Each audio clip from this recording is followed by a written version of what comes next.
Oi,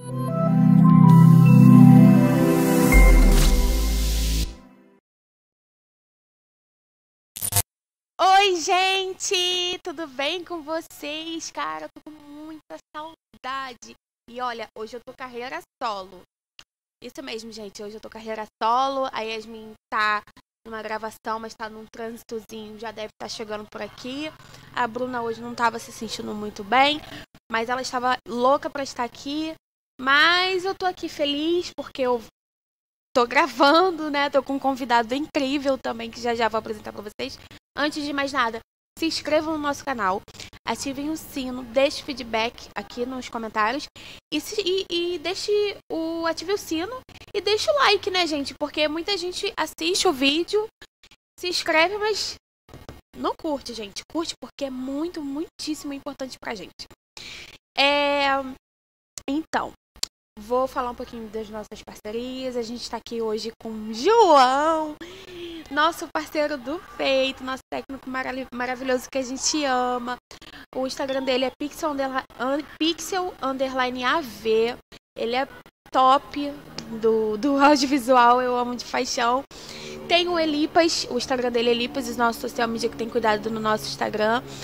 E é isso, gente. Hoje eu vou apresentar uma pessoa top, gente. Eu tô aqui, sabe, vidrada. Eu quero saber muito, que eu sei que ele tem muita história pra contar.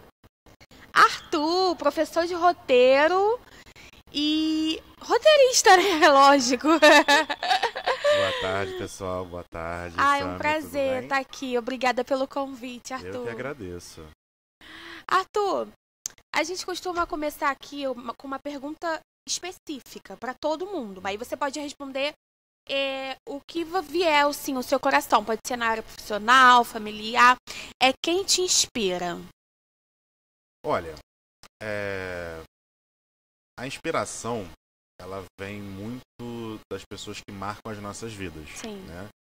Então eu diria que a minha família, de uma forma geral, são as pessoas que mais me inspiram, né? Eu costumo dizer que eu sou um cara muito abençoado por Deus, por tudo. Amém. De ter a família que eu tenho. Mas tem uma pessoa que me inspira todos os dias, com certeza. Essa pessoa é minha mãe. Né? Sem ela, eu não estaria aqui.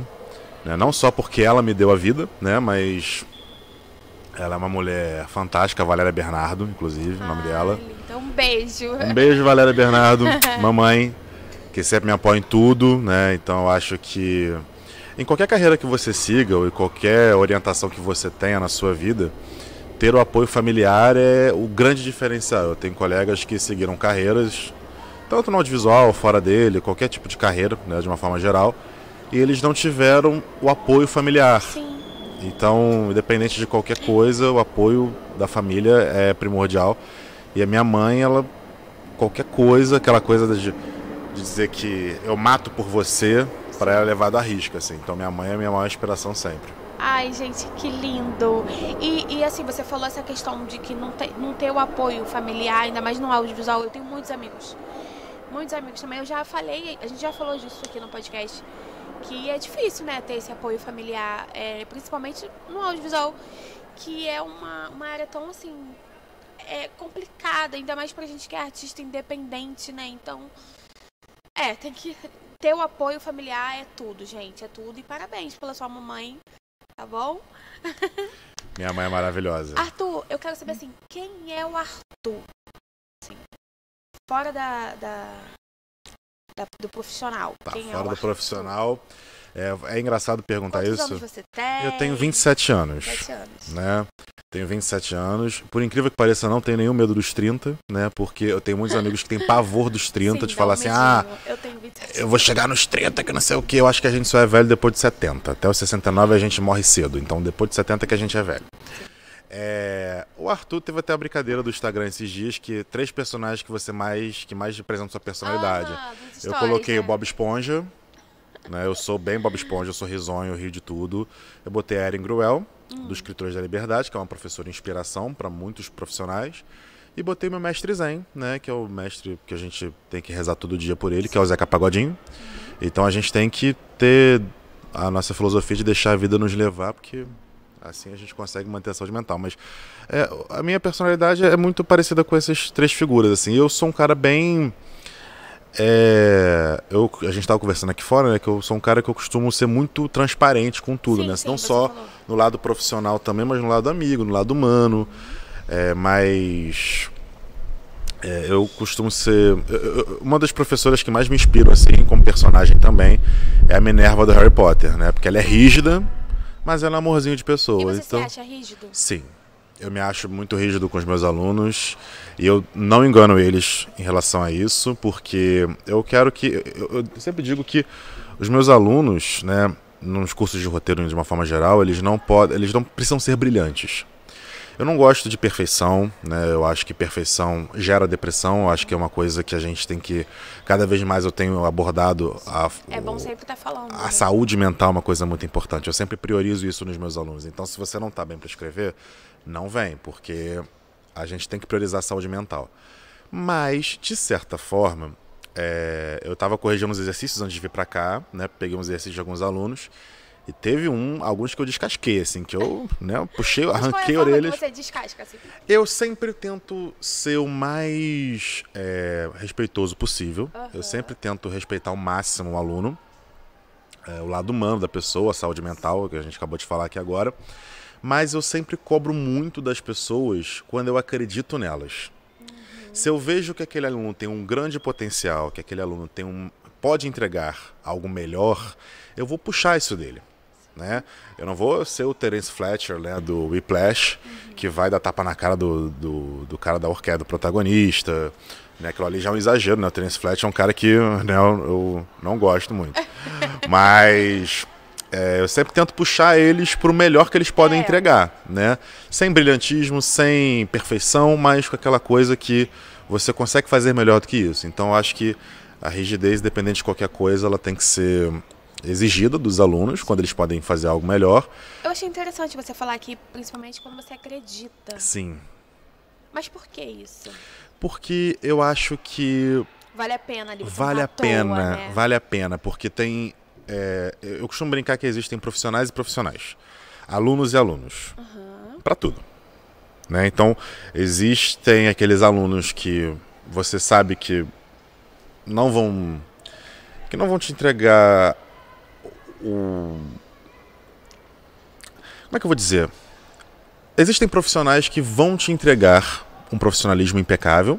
Existem profissionais que não vão te entregar. Sim. Existem alunos que vão te entregar algo maravilhoso. E tem alunos que vão te entregar algo bom e tá tudo bem. Tá tudo bem. Tá tudo bem. Mas quando você percebe que um aluno ele consegue entregar mais do que aquilo, eu acho que a gente pode puxar isso dele. Eu acho que a gente tem que puxar isso dele como professor. Porque uma coisa que eu digo é o seguinte, nas minhas aulas, nos meus cursos, né, a sala de aula é o lugar da gente errar. E a gente que trabalha com audiovisual, a gente sabe que muitas vezes, muitas coisinhas, pequenos erros não têm perdão. Eu sempre, eu trabalho muito o perdão em mim, né? Eu creio muito em Deus. Então eu trabalho muito o perdão. Dois. Eu creio muito em Deus, né? Deus é o centro da minha vida. Deus é a minha vida, São Jorge. Eu rezo para ele todos os dias, eu rezo pelos suicidas, eu acho que é importante rezar pelos suicidas. Sim. Então o que acontece? Eu creio muito que você, numa sala de aula, você tem que errar. Você está ali como aluno, né? Tá pra aprender. E eu, como professor, também aprendo muito com os meus alunos. Sim. Eu aprendo com eles. Se você não aprender com seus alunos, eu detesto gente que chega botando banca de que sabe de tudo. Isso é feio. Odeio, para falar a verdade. Então, quando você fala que o lugar da sala de aula é o lugar do erro, é porque no lado profissional, quando você for para o mercado de trabalho, as pessoas são rancorosas, elas não vão aturar uma coisinha. Não vai ser maleável. Então, assim. É como se fosse um filho ali, você tá cuidando. Sim. Tem alguns alunos que eu sempre brinco que os meus alunos são meus amores. E eles são mesmo, porque eu não seria professor se não fossem os meus alunos. Sim. Né? Então, a gente não seria artista se não tivesse espectador para acompanhar o nosso trabalho. É uma troca. É uma troca, total. Eu aprendo muito com eles e eu defendo eles com unhas e dentes. Mas quando eu digo que eu puxo o melhor dos alunos, é que eu digo o seguinte, gente, eu não quero ninguém brilhante aqui, não é para ser brilhante, mas eu quero que todo mundo saia daqui entendendo o conteúdo, entendendo a matéria, e eu vou puxar de você tudo que você pode me entregar em torno desse tempo que a gente vai ficar junto. Então aqui você vai errar, aqui você não vai escrever o seu melhor roteiro comigo, você não vai fazer o melhor do seu trabalho, porque é o primeiro trabalho. Mas eu vou fazer com que você dê o seu melhor. Porque lá na frente, quando você for um profissional, quando você for chamado para o mercado de trabalho, você vai ter que entender que você ali vai ter que entregar o seu melhor. Sim. Entendeu? E ali não vai ter ninguém para ficar passando. E ali a não vai ter mãozinha ninguém no para... ombro Exatamente. E porque deixando uma coisa bem clara, eu não passo a mão eu não passo a mão na cabeça de ninguém, tá? Eu sou bem... Você ama, você cuida do seu jeito. Amo, cuido do meu jeito. Mas, Morde e assopra. mas aquela coisa, amar não significa... Eu não tenho filhos, né? Não pretendo ter filhos agora. Mas amar é você puxar a orelha quando se deve. Sim. E dar carinho quando necessário. É acreditar, quem ama, cuida. Quem ama, cuida, exatamente. Então a gente tem que sempre trazer a pessoa para o nosso lado, mostrando onde ela acertou, onde ela errou, e tá tudo bem, né? Sim. Eu acho que ser professor é isso. Aprender mais. Então você é muito rígido. Sou, principalmente Então, no curto em Arthur- prática. No curto em prática, Então o eu... Arthur é transparente, o Arthur é rígido, o Uhum. Arthur é bem perfeccionista pelo que eu tô vendo. Perfeccionista, não. Você não acha não, detalhista, assim? Não. Eu sou libriano, né? Então, os virginianos... Indeciso. Sou indeciso. Mas eu não gosto de perfeição, porque o que acontece? Eu sou bem transparente quanto a isso, né? Eu sou gay, né? Então, dos 16... Com 15 anos eu percebi que eu era gay, né? Que eu sou gay. E dos 16 aos 25, eu tive uma depressão profunda. Eita. Né? Então, eu defendo muito a importância da gente rezar pelos suicidas, porque eu acho que ninguém reza por eles. Né? Ninguém reza por eles. Eu nunca ouvi. Primeira vez que eu tô vendo uma pessoa falar. Então a gente tem que rezar por essas pessoas, por essas almas, porque é um tabu muito grande. Então a gente precisa rezar por elas para que elas sejam acolhidas, para que elas estejam em paz. Então, por conta disso, eu acabei dizendo agora há pouco, né? Eu volto a repetir, perfeição gera depressão, essa é a minha opinião. Então eu não gosto de perfeccionismo, não gosto de brilhantismo. Eu acho que quando alguém pede um arroz com feijão, a gente tem que fazer o arroz com feijão. Não entregar arroz, feijão e salada, porque o alface pode estar vencido, pode estar velho. E aí quando você entrega arroz, feijão e salada, quando você quer ser perfeito demais, entregar demais, a pessoa fala assim, pô, Eu não pedi salada. E a salada que você me deu estragou o prato principal, que foi o que eu pedi. Sim. Então, eu sempre tento trabalhar com eu tô o entendendo o básico. que você quer dizer. Assim, querendo fazer muito, acaba que você acaba se atrapalhando e não Exato. fazendo nada no final. Total. Arthur, de onde você tira a sua motivação pra escrever? A minha motivação para escrever, o que como acontece? você cria suas histórias? Vamos lá. Quando a gente escreve roteiro, muita gente pensa, né, e é normal de se pensar, que vem uma inspiração para você escrever, né, que vem aquele trabalho de você, hoje eu acordei inspirado, ou de madrugada é o meu melhor horário, que é o horário que eu escrevo, tudo mais e tal. Claro que existem pessoas que funcionam melhor de madrugada, mas o que acontece? Um grande mito da profissão de roteirista são as pessoas pensarem que você precisa de inspiração para escrever, e isso não é verdade. Não é verdade. O que acontece? Quem fala muito disso é o Valcir Carrasco, né? Um grande novelista, ele escreveu uma das novelas que eu mais amo, que é Alma Gêmea. Eu amo. Eu amo Alma Gêmea, Carne Única e Alma Gêmea. Inclusive, beijo pro Ernesto Piccolo. Finalmente os refrescos, né? Finalmente os Meu refrescos. professor que eu amo demais. Inclusive, ontem a gente se falou, ele ia estar aqui hoje, cortando nosso no rapidinho. E ele é o Eurico, né? Ele é o Eurico e você acredita que eu encontrei a Flávia Alessandra aqui na Barra. Ela trabalhou muito No bem dia, o melhor também. trabalho dela é a Cristina. Eu acho a Cristina A Cristina é uma vilã intensa. uma vilã intensa, uma daquelas vilãs. E não só uma vilã intensa, E ela como também consegue tudo que ela quer. uma das personagens mais bem trabalhadas da história da dramaturgia brasileira, na minha opinião, é Cristina Saboia de Alma Gêmea. Eu não amei a Cristina, eu odiei ela. Não, eu odeio a Cristina. Mas aí quando eu E a encontrei. mãe dela? A Débora é horrível, a Débora é pior ainda. Mas a Cristina, quando eu encontrei a Flávia Alessandra. A Fantine a gente amou, né? Eu amo a Serena. Eu amo a Serena. Porque é uma novela que mostra uma coisa que eu acredito muito na vida, que é a questão de escolha. Então, assim, eu tive motivos pra. Eu falei isso pra Flávia Alessandra. Eu falei pra ela: olha só, eu tô há 15 anos pra te falar isso. Ela, o quê? Você mudou minha vida com a Cristina. Ela, por quê? Eu falei: porque eu tive tudo pra ser uma pessoa rancorosa, pra ser um cara do mal, pra ser um cara babaca. E eu escolhi o amor. Eu, Arthur, escolhi o amor. Né? Eu escolhi ser uma pessoa do bem. Sim. A Cristina teve... Tem uma frase dela que é muito interessante, né, você pensar isso, que é triste, que é: a minha vida é uma terra estéril, tudo que eu plantei não vingou. Caraca. Então essa frase, ela pega num sentido assim, de falar assim, caramba, que vida, né? Mas ela escolheu ser má, Foi muito uma por influência dela. da mãe. Ela Sim. escolheu vender a alma, ela escolheu ser má, então foi uma escolha dela. E ela me deu um abraço, assim, que ela não esperava. Sério? Tudo que ela não esperava naquela hora, que alguém fosse elogiá-la por Cristina, eu fui elogiá-la por Cristina. Mas o que eu digo? Valcir Carrasco, ele tem um vídeo no Instagram dele que ele diz o seguinte: muitas pessoas pensam que é inspiração, mas na verdade é método, porque a gente, né, ele escreve uma novela. Uma novela são 180 capítulos, 179 capítulos em média. Imagina você só escrever por inspiração. Não vai rolar. Porque uma novela são 300, 400 pessoas para trabalhar, só em uma novela. E aí, se você depender somente da sua inspiração, você não vai trabalhar. As pessoas vão ficar paradas no set. Imagina, por exemplo, você como atriz, ele como assistente de som, se não tiver o roteiro ali pronto, né? Então, a gente precisa desmistificar essa ideia de que roteiro é inspiração, que roteiro é motivação, porque a gente, quando é um trabalho como outro qualquer, então a gente tem prazo para entregar. Sim, então faça sol, faça chuva. Se você tem uma semana para entregar aquele roteiro, entregue em uma semana, né? Então, é claro, existem dias que a gente acorda mais motivado, que a gente acorda inspirado, que vem aquele insight que a gente fala assim, poxa, e se tal coisa acontecesse? Faz parte da profissão, né? Ser criativo é um bônus, é maravilhoso. Mas a criatividade, a inspiração, a motivação em si não são os requisitos principais para você ser roteirista. Sim. Então, a grande questão é... Você não como é motivação. Não é motivação. É você sentar, escrever, entender como uma profissão, entender que por mais que a gente tenha todo um trabalho de escrever a narrativa do filme, não é um trabalho glamouroso, tá? É claro que a gente trabalha com cinema, a gente trabalha com show, a gente trabalha com arte, mas não é um trabalho glamouroso, assim, de hoje eu acordei sem inspiração, não vou trabalhar. Não, você tem que trabalhar todos os dias, você tem que entregar trabalho em prazo, senão você fica queimado, senão você fica, né, fica uma situação chata. Coisa que requer muita atenção. Muita atenção, muita.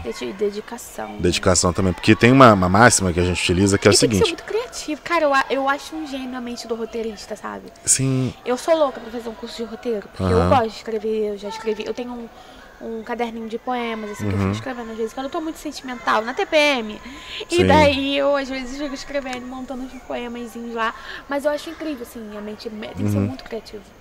Tem que... Você tem, assim, não que você não tenha que ter criatividade, você tem que ter criatividade. Sim. Né? Mas o que você acha que é essencial, assim? Essencial para você escrever um roteiro, primeiramente, é bibliografia, né? E quando nós falamos de bibliografia, nós falamos de Robert McKee, Sid Field, Linda Seger, Kiemi Whelan, Pamela Douglas, que são autores de roteiro, né, que são específicos do assunto roteiro.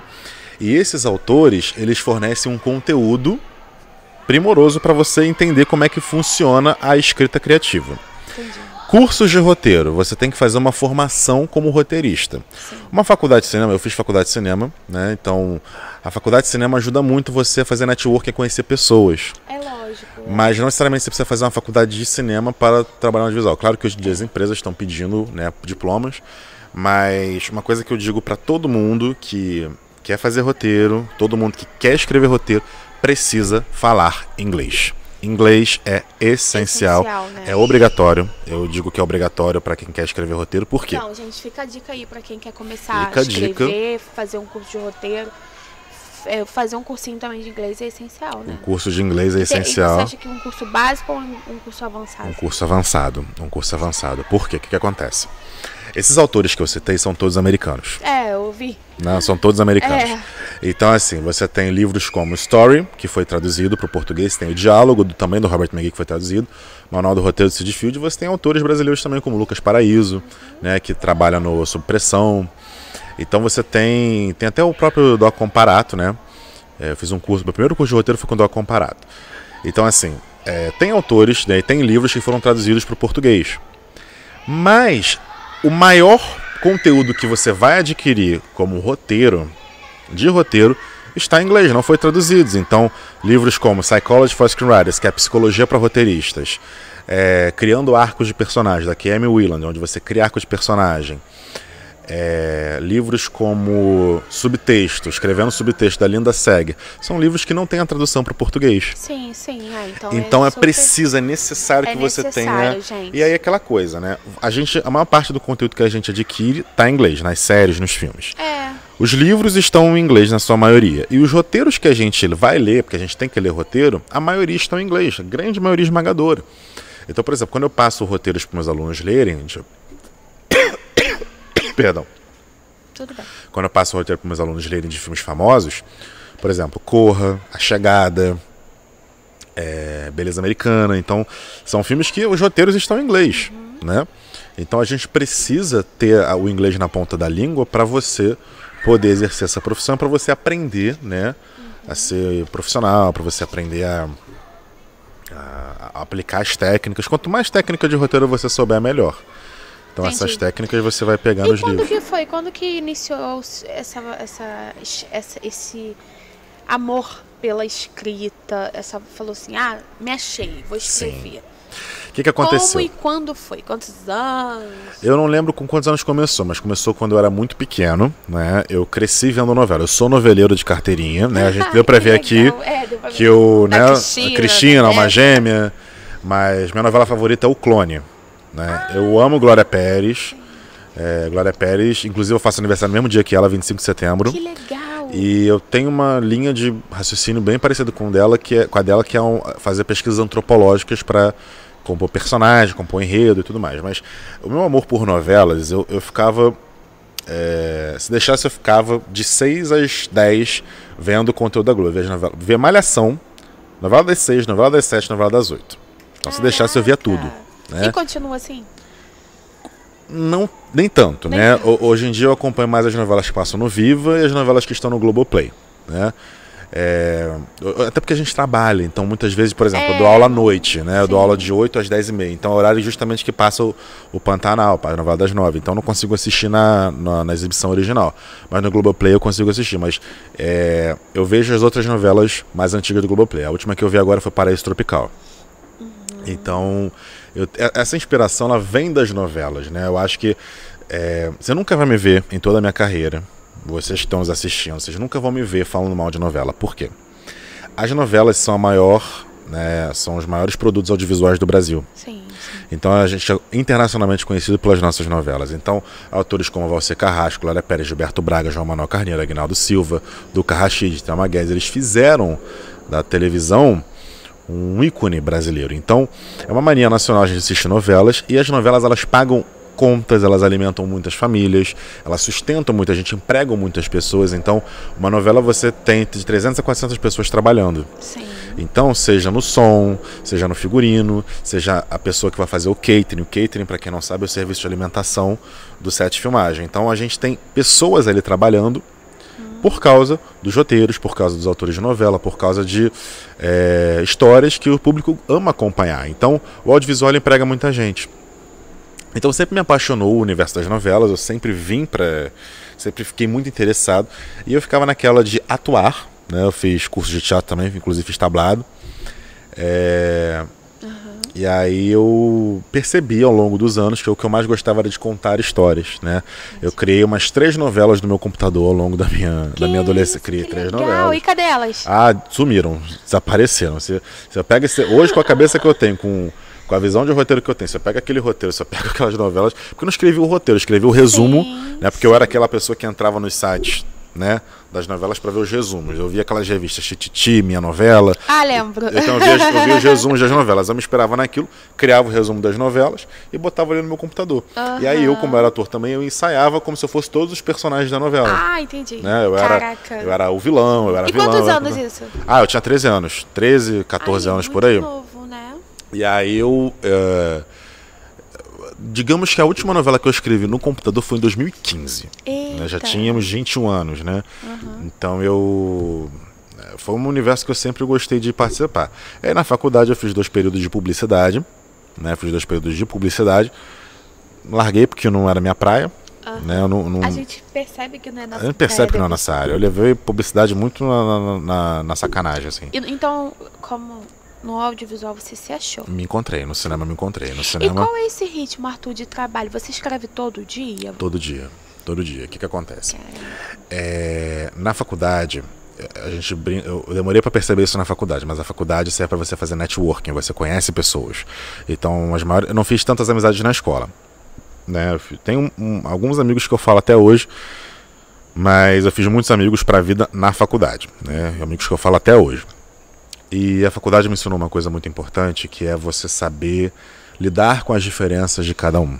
Sim. Então, assim, eu fui aprender a ter profissão. Eu entrei no mercado de trabalho mesmo em 2019, que eu terminei a faculdade no final de 2018, e a primeira aula que eu dei foi em 2019, né? Sim. E aí eu criei um profissionalismo de ser professor e de ser roteirista. Eu gosto muito mais de dar aula, de ensinar pessoas. Eu gosto do ambiente acadêmico, quero mestrado para dar aula na universidade.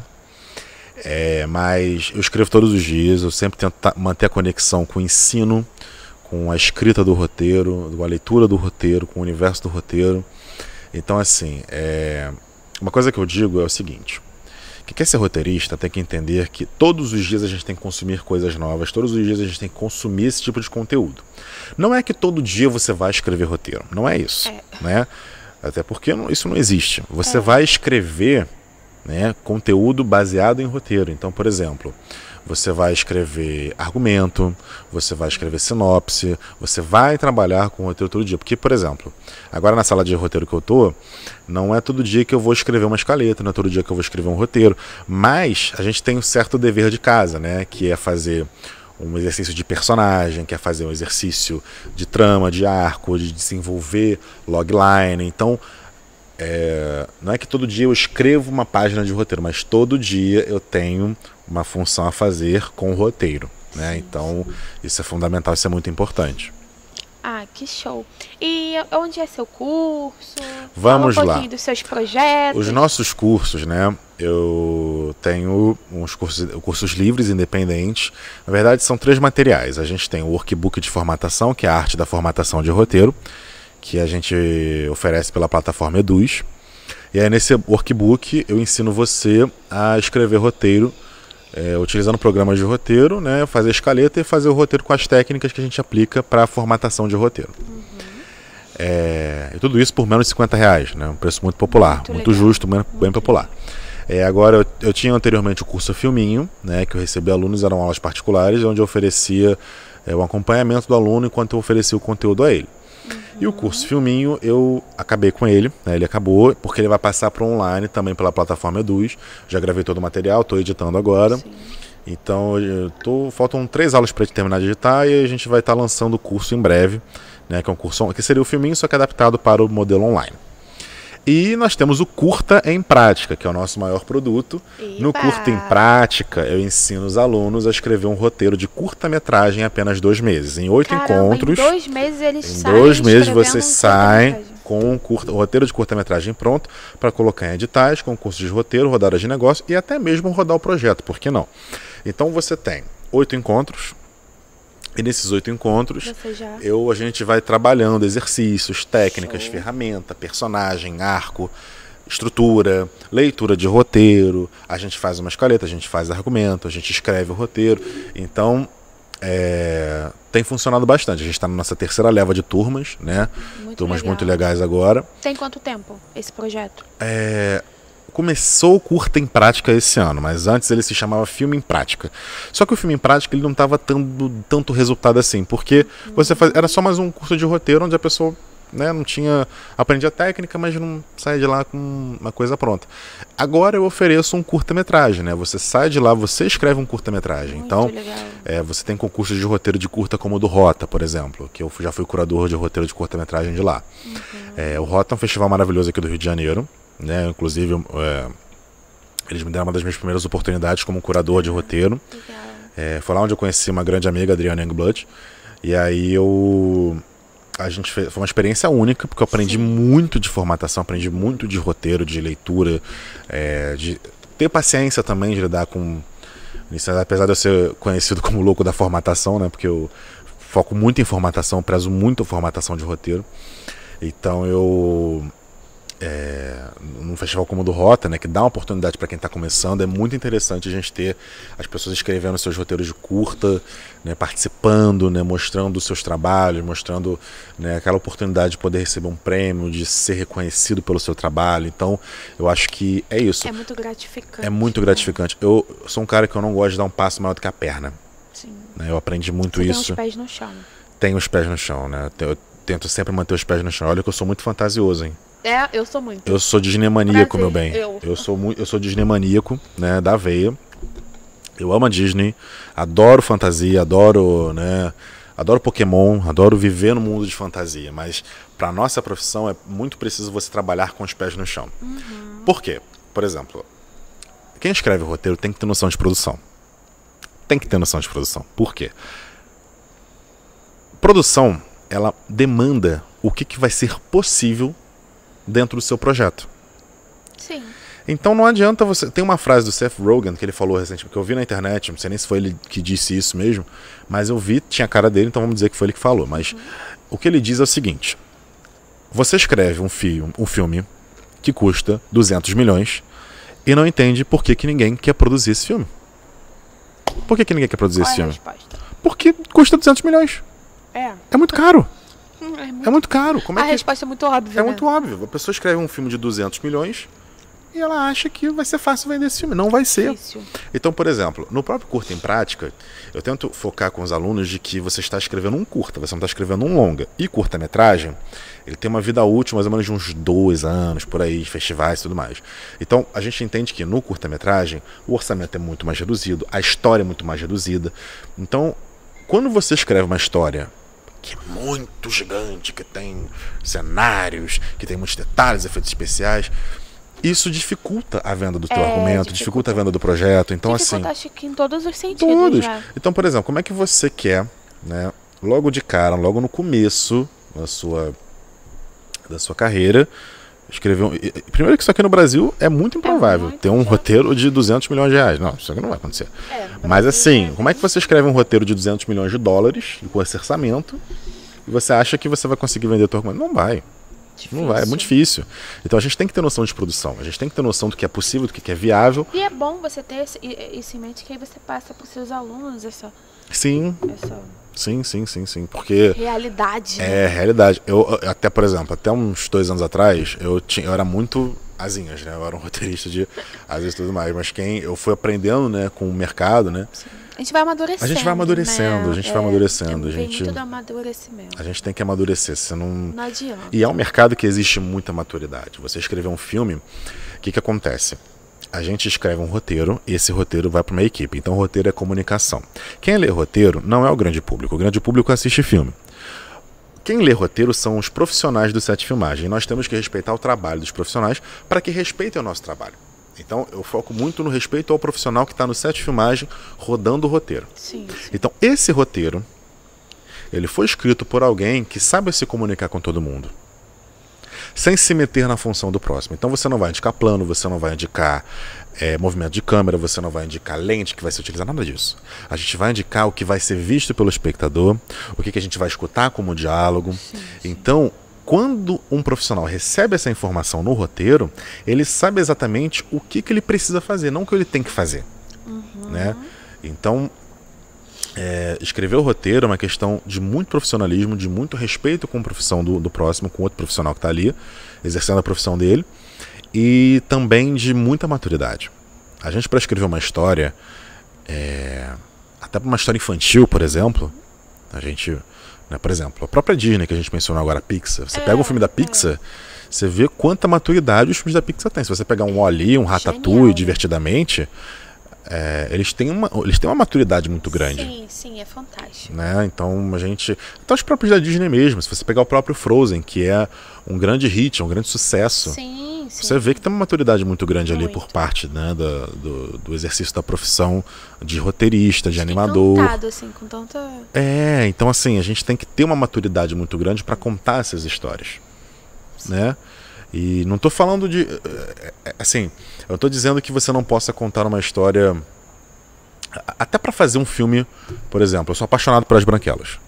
apaixonado pelas branquelas. Também. Até pra fazer um filme com mais branquelas, você tem que ter maturidade. Você tem que entender que vai ser feito daquela forma, entendeu? É claro. Então, assim, você tem que ter uma profissão que exige muita maturidade pra você exercê-la, né? Sim. Acho que qualquer profissão do audiovisual. Qualquer profissão do audiovisual, você precisa de muita maturidade. Tem gente que acha que não, né? Não. Tem gente que acha Uma coisa que uma vez eu percebi, né, é que uma vez eu visitei uma emissora de televisão que também produz, né, muito conteúdo artístico e muito conteúdo de jornalismo. E aí uma menina que estava comigo, ela falou assim: porque a postura aqui do jornalismo, aqui a gente tem mais postura, né? Lá no artístico é um pouquinho mais largado. Aí eu escutei aquilo, não retruquei, né? Porque eu tava meio, né? Mas eu levei isso pra... Eu fiquei, né? Eu tava começando também, isso foi em 2017, né? Então eu tava na faculdade ainda, então não tinha tanto, né? Tanto cacete pra responder ela. Mas é uma frase muito equivocada. A postura pode ser diferente, mas a postura existe. Então ninguém vai respeitar uma direção que não sabe impor limites à sua equipe. Ninguém vai respeitar... Tem que dar o exemplo, exatamente, né? você tem que ser o exemplo, você tem que manjar de tudo ali. Sim, né? claro. Ninguém vai respeitar um chefe de sala de roteiro, um roteirista-chefe, que deixa as pessoas subirem em cima de você, que deixa... que não consegue manter a organização da sala de roteiro, isso é muito importante. Então, nós artistas, nós temos postura no nosso trabalho, nós somos profissionais, nós somos competentes, é uma das áreas que mais empregam, né, pessoas no Brasil, então a gente tem que ter, e é muito consumido. A gente viu na pandemia agora que a gente só tinha, a gente tinha passatempo em casa, a gente tinha que fazer o tempo passar, e muita gente se rendeu aos streamings. Então, quem é que trabalha nos streamings? Quem é que trabalha no audiovisual? Somos nós, somos profissionais do set. Então, nós temos postura, nós somos profissionais, e nós fazemos muito bem, né? Nós somos internacionalmente conhecidos pela nossa televisão. Sim. Então a gente faz muito bem isso aqui. Né? O Brasil é referência no quesito televisão. A gente tem que fazer bem. Tem que fazer. Né? Você está falando com milhões de pessoas. É verdade. Então... Arthur, e onde as pessoas encontram assim os seus cursos? Elas encontram no meu Instagram. Onde elas acessam? Qual é o seu Instagram? Meu Instagram é arthur.brb, né? Sem H, é Arthur, né? Arthur, ARTUR.brb. Sem H. Sem H. Eu uso o nome artístico com 2 T's, porque deu certo com a Anitta e com a Pablo Vittar. Então eu botei 2 T's no meu nome pra ver se dá certo comigo também. Tá dando certo, né? Tá indo. Tá indo, tá funcionando. Mas vai dar certo. Tá dando certo. Mas, então eu coloquei 2 T's, mas no meu Instagram mesmo é com um T só, com um Tzinho só. Então... É só entrar no seu Instagram. Só entrar no meu Instagram, acessar a página lá do link, né, que se encontra na minha bio. E aí você já entra em contato comigo e a gente já faz sua matrícula para você. O filminho a gente não tá aceitando mais matrícula, né? Mas o workbook a gente vende na plataforma Eduz. Eu vou passar o curso Ação e Diálogo, né, meu novo curso, para a plataforma Eduz também. E aí tem o curso em prática, que a gente vai fazer uma página de vendas para poder vender, né, com mais seriedade, né, para poder vender mais tem uma página de vendas, né? Sempre bom ter um site, uma página de vendas para você ter uma coisa mais apresentar, mais bonitinha, né? Mais certinho ali, além do seu Instagram. Ah, que lindo. E aí, gente, fica a dica para quem quer fazer curso de roteiro. Essa é a hora. Venham. E um preço muito em conta, tá? Você preço chegou, muito em conta. A gente não, por altos, assim. A gente não tem preços alarmantes, a gente tem preços muito caros, né? A gente oferece um curso para que pessoas... é uma área muito boa, que é onde você aprende muito, onde você aprende a escrever, é muito legal. Arthur, qual a mensagem que você deixa para os seus seguidores, para quem vem acompanhando o seu trabalho? Qual a mensagem que você deixa? Olha, eu acho que a mensagem que eu deixo é que a gente não seja brilhante. Não seja brilhante, assim. Eu acredito, eu volto a repetir, que eu acho que a perfeição ela gera depressão, e a depressão é uma coisa horrível, né? Só quem vivencia isso sabe. E aí... Só quem vivencia isso sabe, e é uma coisa que eu costumo dizer, né? Que hoje em dia a gente vive numa era de perfeccionismo, uma era de pessoas que fazem de tudo para parecer que são brilhantes, perfeitas. E nós temos nossas imperfeições. Eu acho que a gente tem que aceitar nossas imperfeições. Tem um ditado até no próprio Clone que a gente aprende, né, na novela, que o tio Ali diz que se você não consegue lidar com o mal, negocie com ele. Se você não consegue lidar com o mal, se você tem um problema com você mesmo, né, uma questão com você mesmo que você não consegue resolver, que você não tem como solucionar, então você tem que aprender a amar essa sua imperfeição. Eu aprendi a lidar, né?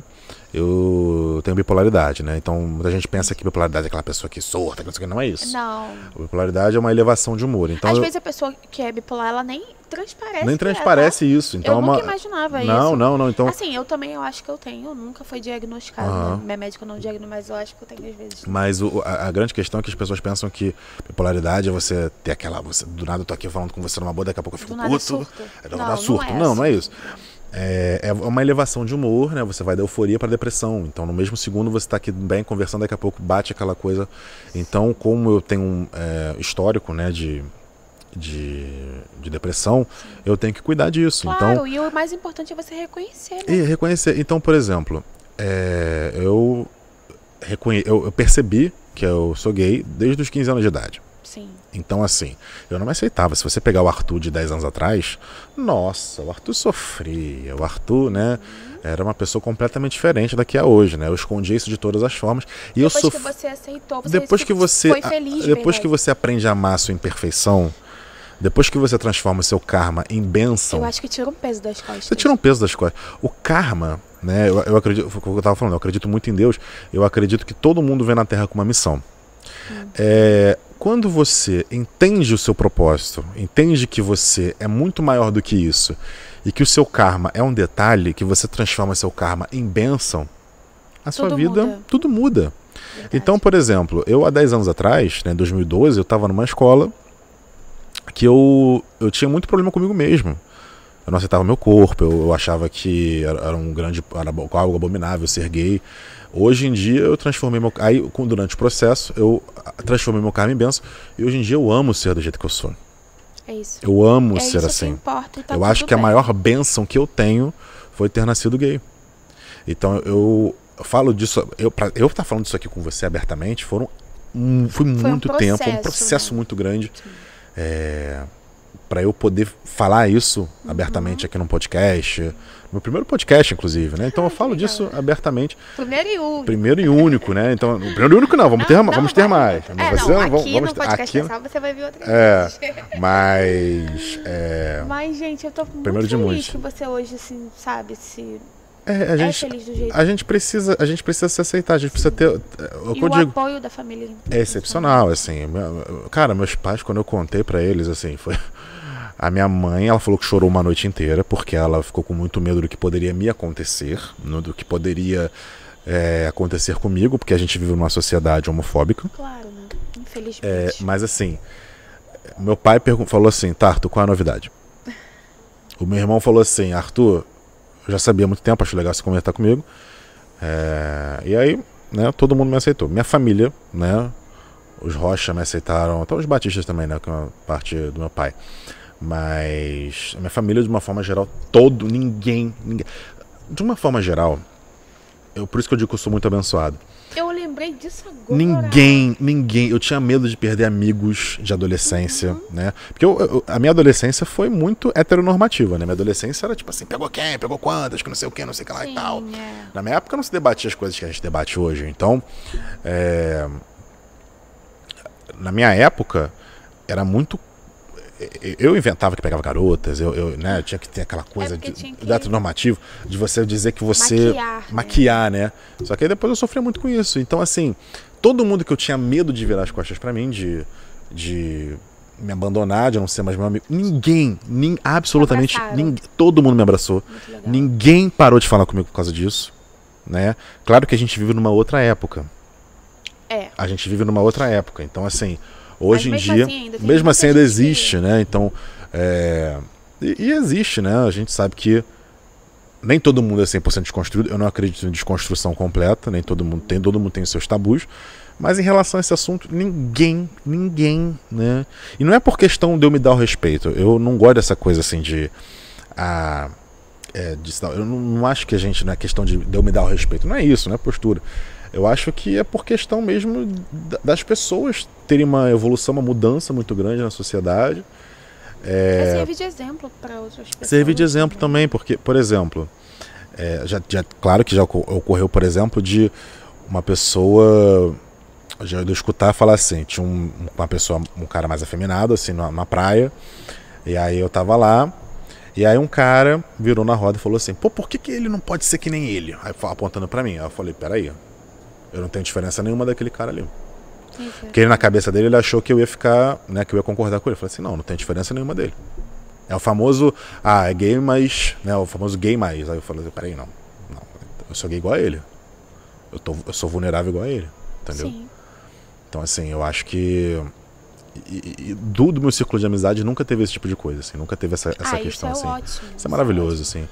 Por isso que você se considera abençoado. Eu sou muito abençoado e hoje, a saúde mental que eu tenho hoje para exercer a nossa profissão de roteirista vem muito dessa minha aceitação, dessa questão toda de poder falar abertamente sobre isso e entender que faz parte, é um detalhe.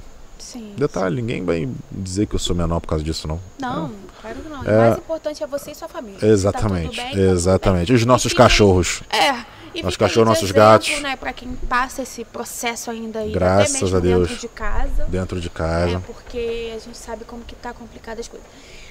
Arthur, muito obrigada pela presença. Eu que agradeço, adorei. Sami, eu que agradeço. Eu quero que você retorne com a gente. É só me chama que eu vou. Tem uma pensadora contemporânea, né, na internet que diz, graças a Deus me chama que eu vou. Então só você me chamar que eu venho sempre. O podcast está de portas abertas. Eu que agradeço. Muito Muito obrigado mesmo pelo convite. Meu primeiro podcast, primeiro de muitos.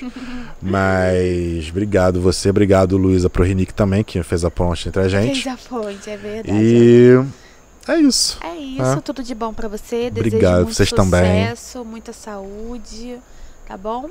Obrigado, Sami. Muito obrigada, gente. Muito obrigada por todos que estão assistindo. Não esqueçam de se inscrever e deixar o like, porque é muito importante pra gente, tá?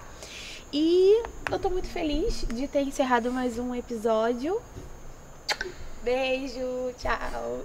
Beijo, pessoal. Tchau, tchau.